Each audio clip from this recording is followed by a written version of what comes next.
Hello, everyone. We wanted to take a quick moment to thank you all for joining us today. This podcast was recorded and is made available to you by Whitley Penn LLP and WPWealth LLP solely for informational purposes. The information, views, and opinions expressed in this podcast are general in nature and are not intended to be construed as the provision of financial or investment advice by Whitley Penn or WP Wealth. The information discussed in this podcast is accurate as of the day it was recorded, but may then become outdated over time. Please feel free to contact us if you have any questions, comments, or concerns in regard to the content presented. Thank you again for tuning in, and we hope you enjoy this episode.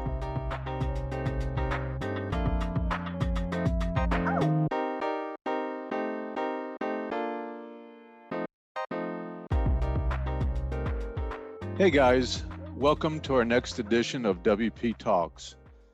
Today our folks from our WP Wealth Group, which is our wealth management division within Whitley Penn, is going to talk about some of the most recent events in capital markets. I know this is something that a lot of people have an interest in right now, so we thought it would be timely. It's a couple weeks after our last podcast that really focused on the value of working with a fiduciary in retirement planning and developing comprehensive plans. So we thought a focus on the markets and some of the things that are happening in the news most recently would be of interest. I'm Tom Rein. I'm the Director of WP Wealth, again, our wealth management group within Whitley Penn. And today I'm joined by Matt Magee, one of our associates, that again, we're going to spend some time talking about some of the recent headlines and some of the most notable events affecting capital markets today. All right, thanks, Tom. Hi, everyone. My name's Matt Magee. I am an associate at the firm, and I'll be moderating the discussion today. Great. Matt, why don't we just start off? And I know you and I talked about a few questions that we thought were top of mind or of interest. Why don't we just jump into that and see where the discussion goes? Yeah, that sounds like a plan. So it's been about a month since the last episode you guys did. I know there's been some ups and downs. How's it been for investors and being on the advisor side as well? So yeah, your comment ups and downs, I think, really defines it. The period we've experienced since our last podcast I think can be defined by the term volatility. It has been some of the most extreme ups and downs that we've seen in really the market's history. And in many days, within days apart, that we've hit historic up days and historic down days. And so it's been unnerving, to say the least, both from the investors' perspective and certainly from the advisors. So we've certainly learned a lot about the fears that our clients are facing, and as advisors being challenged in how to respond to those fears as well. In most recent days, things have calmed a bit. Last couple days, looks like volatility is reemerging, and I think that will be the theme probably for the next several weeks and months, as we contemplate what the reopening of the U.S. economy looks like. And every state is going to have a different schedule, and so that's going to create a lot of variability in the data, and I think will add to the volatility along the way. So certainly been trying, both from the investor side and certainly from us as advisors and working with the clients. Yeah, let's get into that a little bit. So you talked a lot about volatility, and timing, as we know, is very hard to do in ordinary times, much less during circumstances like we find ourselves in today. Are you seeing people leave their seats and try to time the various ups and downs? It's interesting. We have had some clients that have a little higher risk appetite that, early on in some of the most painful days, were very interested about investing more into the market, looking for ways of getting additional capital in, whether it be using margin loans, or we had several clients that transferred additional monies into their accounts to take advantage of the discounted prices of stock. And, it's funny, and I know everybody's heard it, but the old saying, the only thing people don't like to buy on sale is stocks. But, we had a handful of clients that really appreciated that and took advantage. I think what resonated out of our last podcast conversation is we're a little unique in working with our clients in that, we build an asset allocation only after we've done a comprehensive plan that really defines the goals and expectations that a client is searching for.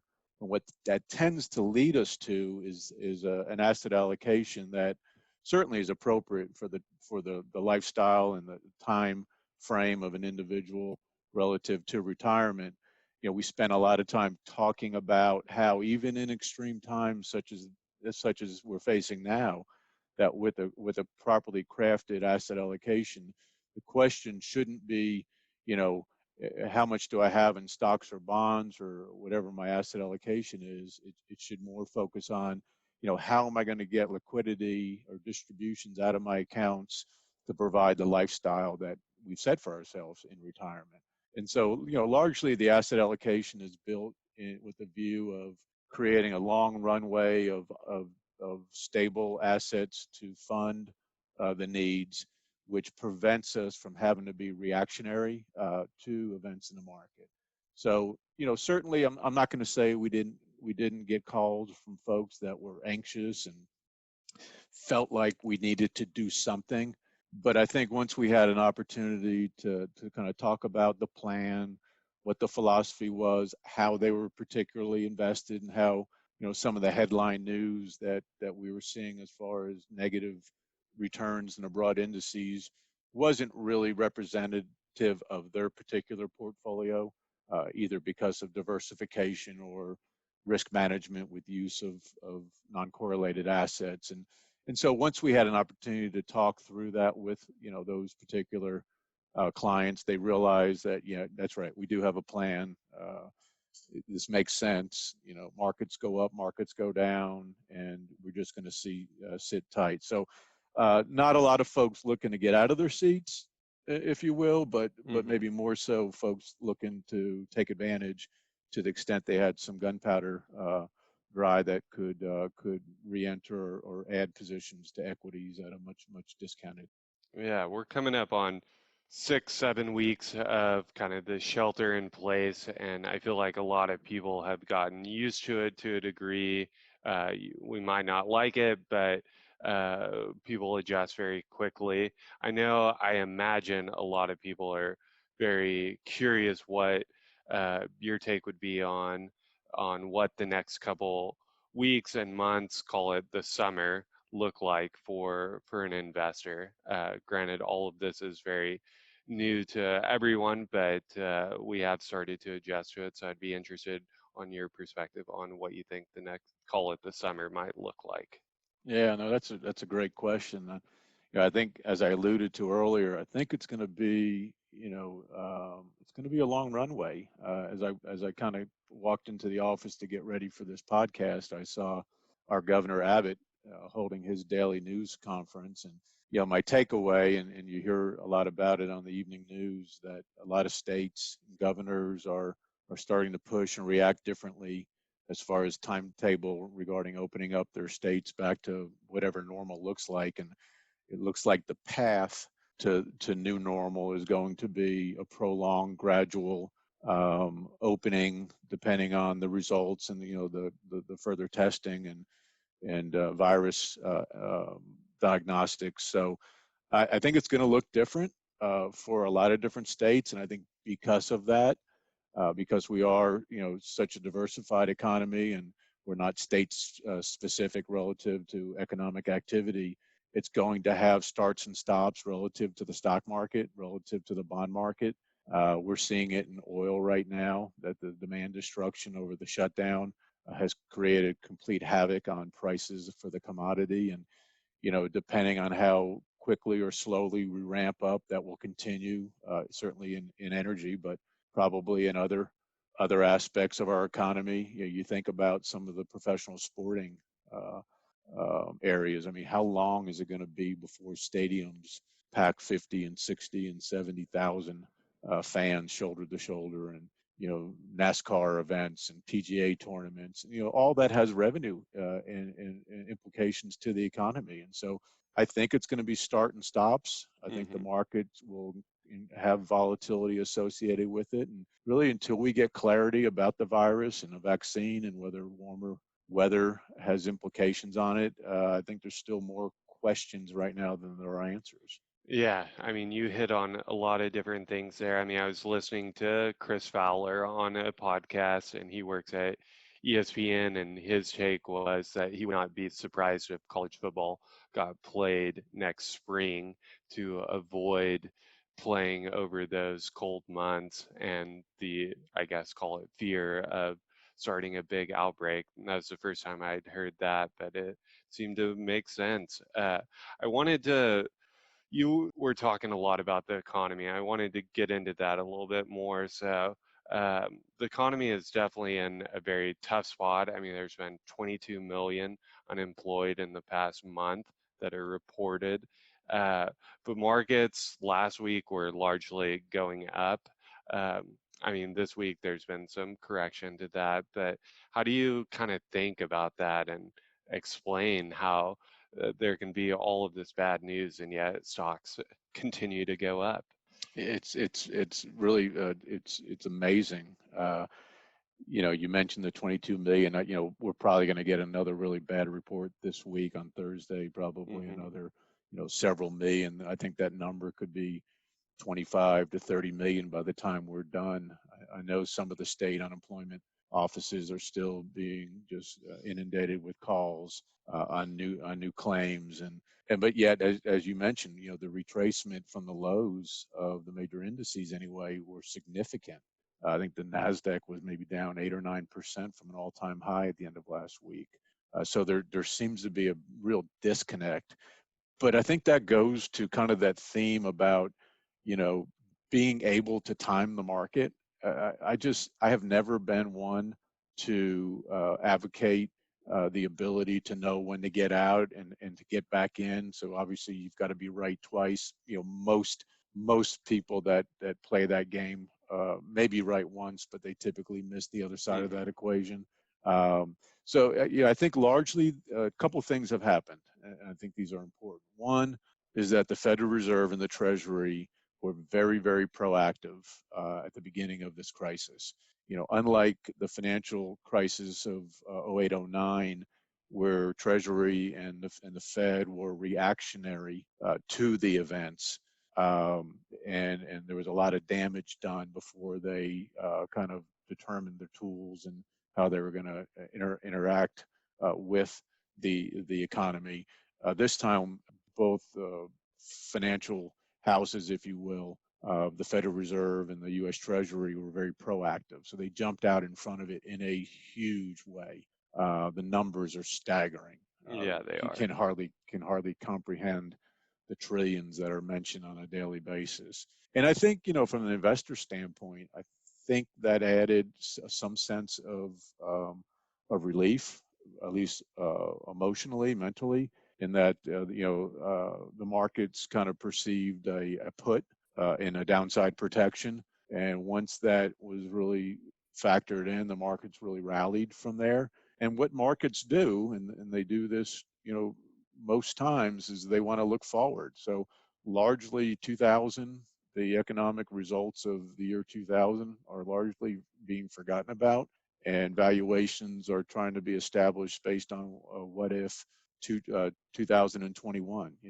So give us 6-8 months of a limping to a full stride of economic activity, and what does earnings look like at that point. I think that's largely been factored in, and why at least broad indices and individual stocks, for that matter, have elevated from the lows of a few weeks ago.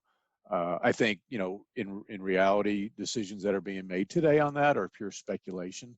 That until we come out of this and the economy gets turned on and we see the pace of recovery, only then can we really ascertain or put an opinion on stock valuations relative to underlying economic activity.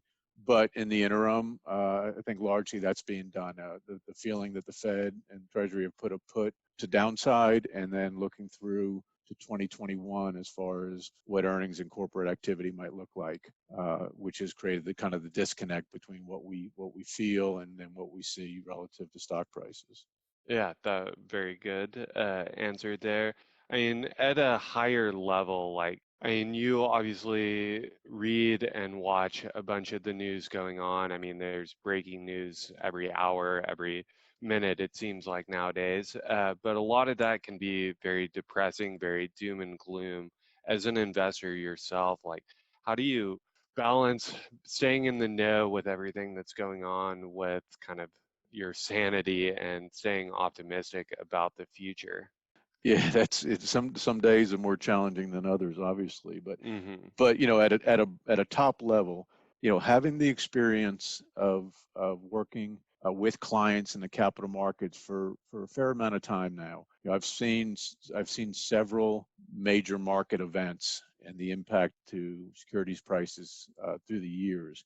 And what I know for sure is that at some point, valuation gets cheap enough and it re-energizes and remotivates investors to come back in. And ultimately that cycle continues and repeats itself in that you get to lows and sometimes extreme low positions, and then some years out, because of capitalism, because capital markets are the fuel to innovation and new product discovery and just making life better, that the demand for that capital needs to be present in capital markets, which eventually takes markets to new all-time highs.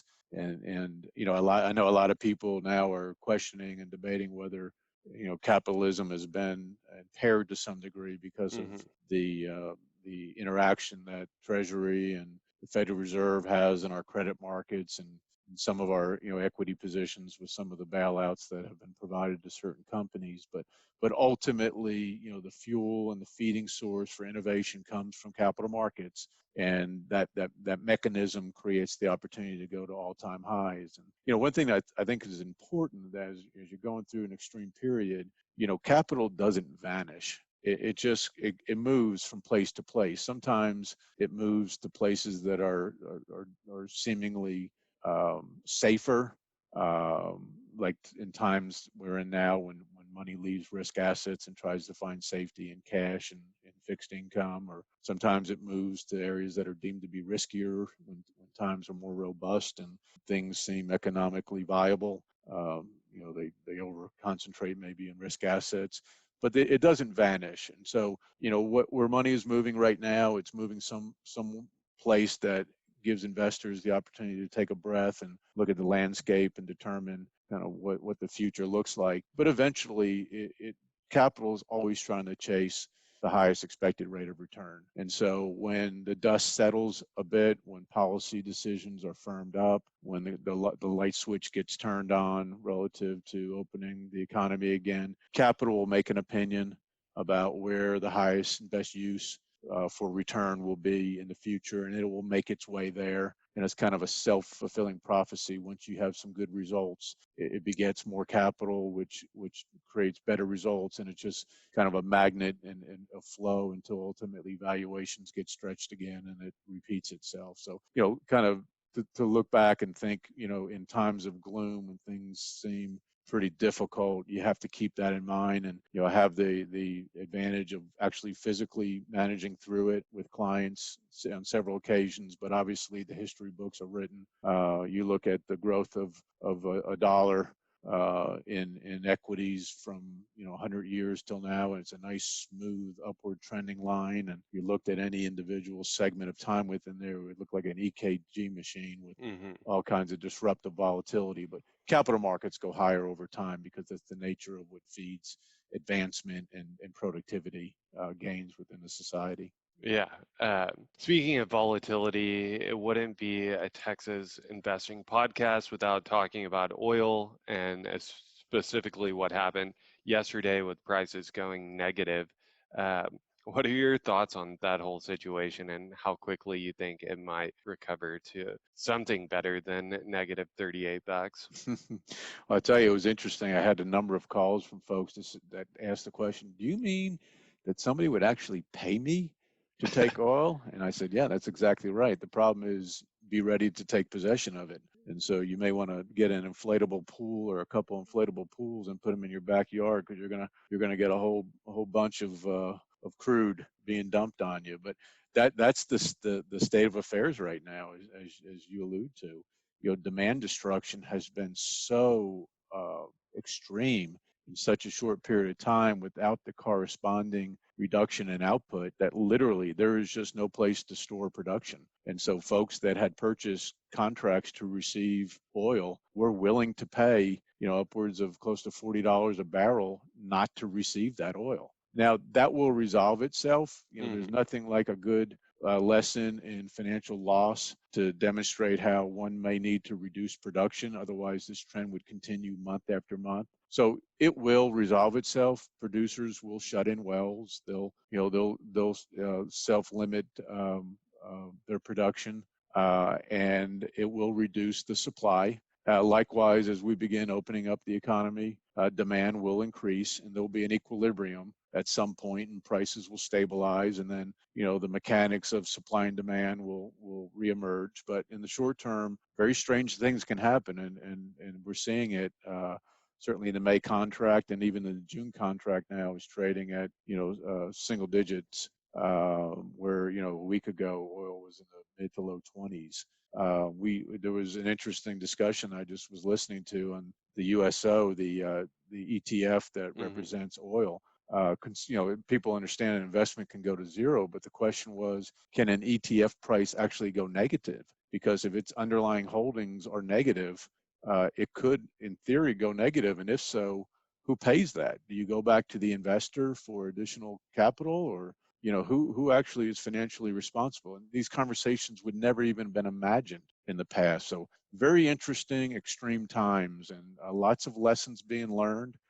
This is going to be great resources for academics in the future, and I think we'll all be smarter because of it, as we became smarter after the financial crisis. And I think likewise, institutions and in the finance industry and economics will be smarter as we come out of this as well. But as far as time frame, time will fix the oil problem.